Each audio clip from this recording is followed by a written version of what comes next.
USS Abraham Lincoln aircraft carrier. The carrier was conducting operations in international waters. At the same time, 40 ballistic missiles sat ready at 3 Iranian coastal battery sites. Iran's plan was ambitious and coordinated. 20 speedboats would approach USS Abraham Lincoln from multiple directions 4 minutes after launch. American missiles destroyed Iranian missiles at altitudes exceeding 100,000 feet. The impacts shattered the Iranian weapons. At the same time, 40 missiles would launch from the coast. This would create a combined assault designed to overwhelm the carrier's defenses. Once the missiles launched, the speedboats would close the distance at maximum speed. They would use the chaos of the missile defense to attack the warship with their rockets.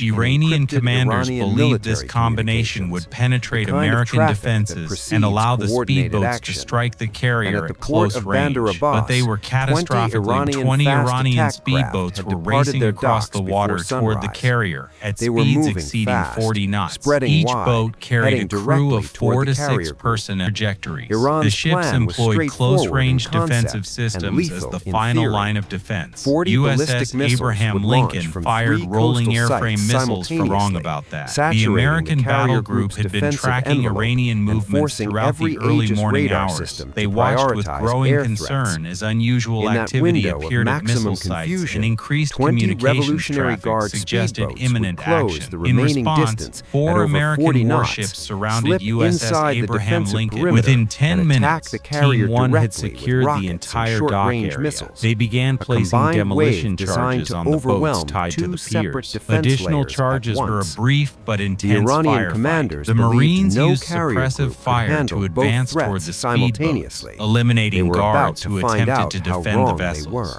In a protective formation, their powerful Aegis radar systems scanned hundreds of miles in all directions for potential threats. Each warship maintained 3 miles of USS Abraham Lincoln. Despite taking continuous losses, American helicopters that had launched from the carrier minutes earlier joined the defensive missiles had destroyed 32 of the 40 Iranian ballistic missiles. The remaining 8 missiles continued descending toward the carrier group on steep to assign positions in the defensive screen, ready to engage any Iranian missiles or surface vessels. In addition, aircraft from the carrier circled continuously overhead, their advanced sensors searching for any Iranian vessels or weapon systems. At 6:45 in the morning, Iranian forces began at 8:10. The Marines reached the beach adjacent to the naval base and landed their boats on the sand. The 40 Marines moved quickly inland toward the facility. In their final preparations, missile batteries at 3 coastal locations prepared their missiles and calculated firing solutions for USS Abraham Lincoln. The building was completely secured within 15 minutes, with Iranian personnel either surrendering or being neutralized. By 8:45, both Marines toward USS Abraham Lincoln and prepared for a raid on the Iranian facility at Bandar Abbas. The mission was to destroy the remaining Iranian speedboats despite heavy losses. At 2 miles from the carrier, these boats came within range of the Lincoln's own defensive weapons. The carrier fired her close-in weapons and were stored. Team 2 advanced toward the base's command building and barracks where Iranian personnel were likely concentrated. Both teams encountered Iranian guards perimeter. Team 1, led by the senior Marine officer, moved toward the main dock area where the remaining speedboats were located and where fuel and ammunition. 20 speedboats at Bandar Abbas completed their preparations and crews boarded the vessels. 15 minutes later, at 7 o'clock, the attack began. The 40 advancing in 2 teams of 20 personnel each. Iranian security forces at the base numbered approximately 60 personnel. However, many had been Iranian missiles launched from the coastal sites. Within seconds, American radar systems detected the launches. The warships immediately fired SM-3 interceptor missiles in response. As the American defensive missiles streaked upward, the Iranian missiles climbed rapidly, following ballistic trajectories toward the that sent flames hundreds of feet into the air. A